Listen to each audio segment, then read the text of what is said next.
this what this whole conversation's about, right? It's about educating the public on what is it that we do at Orchards, because when you're the case manager, when you are responsible for being able to make sure that these children have advocates, when you are the advocate, part of that is being able to make sure that the larger community is engaged, and not just putting it on, oh, well, social workers kind of get like the halo effect of like, oh, well, you can do everything. You can just make sure that this is happening for everyone. But really the only way we can make that happen is if we have a full-on engaged community where everyone says, this is what I can do. This is where I can fulfill that need and that gap. Now, one thing I wanted to double back on with again, back on the independent living, I'm putting you on the spot here. So again, it's we're going to use the word awareness a lot, getting this information out, helping people understand, helping them understand that they're not alone in doing this. It's a scary venture, but with everyone's support, it's fulfilling. It's very fulfilling. What age-wise? Again, you mentioned you've got basically the when children are going through, so 16 to 20, right, is what we've got. After can they when they're in placement, can they be older? Can how long, I guess, is where I'm getting at. Can someone doing placement be able to? Right. So there's two subgroups basically. So we have independent living. So these are kids who are 16, 17, sometimes 18, that are wards of the court or wards of the state. So they're legal, they are legally placed with the court for supervision or placed with the state. And they have, open cases, open court cases, and they, have a caseworker. They get, all the services that we've talked about, the monthly home visits, the, help them with budgeting, goal setting, all that stuff. That's wonderful. And then once they reach either 18 or 19, the legal status changes. So the court closes or the state, closes, just legally though. So Michigan, back in 2014, so it's actually back in 2008, the federal government made it, they kind of incentivized it for states to expand some of these services. Right. So in 2014, Michigan opted in to do that. And they came up with young adult voluntary foster care. So the court case closes at, 18 or 19. Mm-hmm. But if the youth is working or in school or has a medical condition that prevents them from working or going to school, they can come right back in, like immediately, like within a couple days, into young adult voluntary foster care. All the services stay the same. Their stipend stays the same. The only difference is that there's no longer any court involvement. Okay. So some of the kids like that, because they don't like going to court because I don't blame them. You're right. I mean, they're not, not on trial, but right. It's nerve-wracking. Never fun. Yeah. No. So they kind of like it because they get the same services, same caseworker in many cases, right. And so it extends. So that program is available until their 21st birthday. Okay. Yep. I will say, so that's having, full, like a caseworker, like you have an open foster care case, right? You're still in foster care. You're getting ready to age out.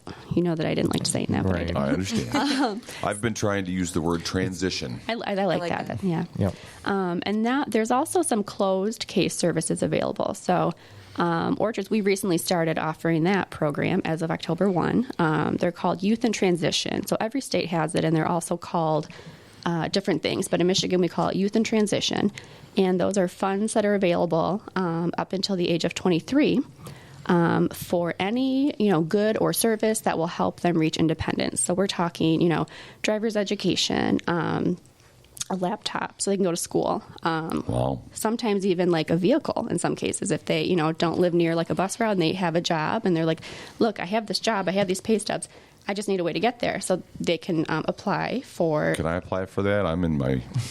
I'm middle-aged. You're past the age of 20... I think you're past the age of 23. I have children older than 23, so yeah. I'm You're older than 23? A little bit. So they can apply. It's the beard that Fooled gives me. it away. Yeah, that's what gives it away. If I shaved the beard off, I could pass for 23. Or car repairs. There's a one-time... you can get up to like $900 for like a lifetime limit for a car repair. Right. If they how cars are. Like they're Oh, yes, I always do. breaking. Yeah. I have. Yep. I just, I Right. have one in the shop right now. Or for, job interview clothing or just things like that. So we offer that program now, and it is going nuts right now. I think we have like 26 kids in the past 3 weeks who we are now working with. Wow. And it's real quick, like they found these are kids who are a little bit older, 21, 22. So they're, in a lot of cases, like they're a little bit further along Right. than 16 or 17-year-old, and like this is like the last step. They're like, listen, I got this job, this is going great. I found this apartment, I can afford it. Like, can you help me with the first month's rent or the security deposit? Sure. And we can apply for those funds on their behalf, help them out with anything else that came up, and then we send them kind of on their way. So that's now till 23. So this expansion and this investment that we are seeing. Is in my opinion, not quite enough yet, but we are heading down the right direction. Okay. Exactly. Excellent. Now, let's see here. So for going back to, if anyone's wondering, okay, so if I take in an adult, I help them, mentor them, I do have the support. But what if this adult has other type of issues, substance abuse, Mental health, major learning disabilities, and what in the ideal program, what is offered for that?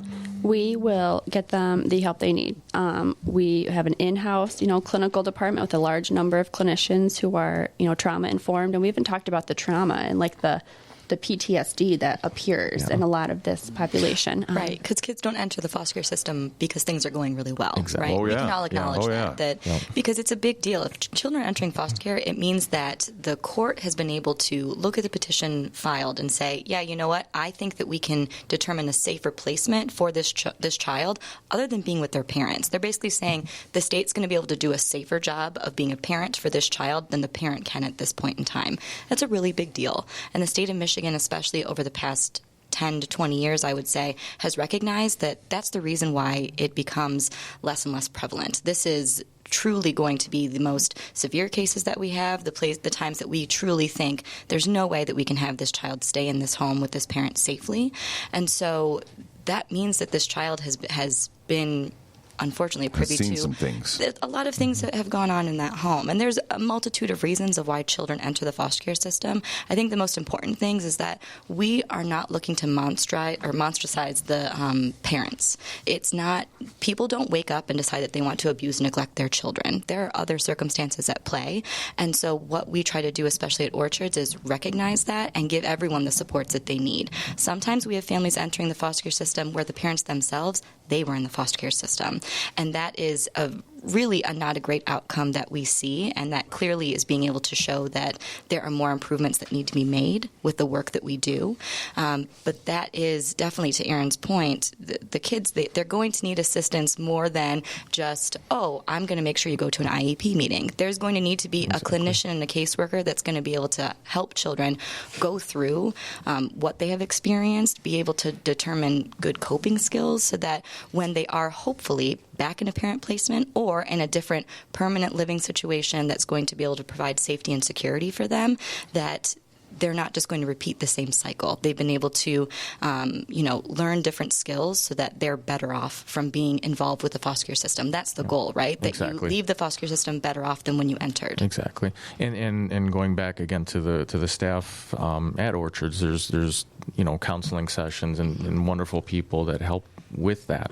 And there's training and consultation, too, that we offer to our independent living providers. So, I mean, a lot of our providers I have found are, youngish, late 20s, early 30s. Maybe they haven't had children of their own, but they're in a position where they have an extra bedroom, and they're like, sure, why not?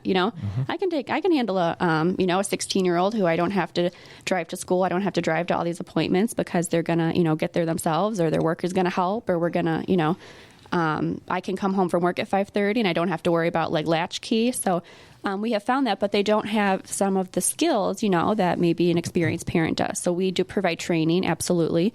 and consultation, and a 24/7 phone number they can call if there's an emergency or a crisis that they need help being talked through. Sure. And then just with the services, with whatever is identified as a need. Substance abuse can happen. We can see it sometimes in our teens. We see some reckless behavior sometimes, and we do our best to address it. The services are there and the supports are there. Sometimes it's getting, what's that euphemism, bringing the horse to water, can't make them drink, something like exactly. that. Right. So, they're available, and we just, we do our best, and we try to, really engage the youth and also their support, the people around them, whether that's a significant other, whether it is, maybe it's their birth parent. And that's a reality that people should get comfortable with. The majority, I would say, of these young adults are still in contact with their birth family, and they have been some of the most helpful allies I've had when trying to get their kids to do better. And they're great. Those connections are never going to be lost, especially if you enter foster care when you're 15, right? Sure. You've had your parent around forever. Well, and that was what I wanted to ask about, is how often do you see those kind of short turnarounds where it's a situation where the parent is struggling and they lose their kids to the foster system, and then that's what they need to wakes them up, and 6 months later they have a job and they are going back to nursing school and checking the boxes that the court would ask them to. Like, how often, I guess, what's the shortest, not the shortest, but is there... There's a goal. Right. So for the state of Michigan, for the goal of when they're entering foster care is to be able to, at least 40% we want to be able to see of those children return to their parents they're removed from within a year. Okay. So the baseline that we go off of is that we want to be able to, within a year, have children return home, or if that can't happen, that's when we look for the next permanent solution that we can find, the next permanent family the children can have. Okay. Because foster care, as much as, we'll talk it up all day of the great services we provide, foster care is not a place to raise kids in, right? It's a temporary solution. It's a temporary safe space for these kids, but it's also, children know that they're not necessarily going to, it's not a guarantee, right? I knew where I was going to sleep every single night. There were guarantees of things that I never had to worry about that these children in the foster care system do, unfortunately. Absolutely. So the goal is to get them in, get the services, be able to provide the coping skills, be able to see if we can get them return home safely, and then get out. And especially for the older kids, because you're a baby, 2, 3, 4 years old. You don't necessarily realize that as much, but as you get older, and I experience that a lot. It's hard. It's hard to see. You do your best. You treat them like your own. But there's always that hope that they can go back, depending on the situation, of course, that they can go back to their biological parents. And I think overall, well over half end up going home. That's what the statistics say. End up going home. However, for the older group, if you enter care after 15, I think it's just under 50% have a plan of reunification. So the older you are, when you enter care, kind of the less likely it is. And the longer you stay in foster Right. care as well. So that's why this group is so, so important to me particularly, Sure. but just, to everyone. Right.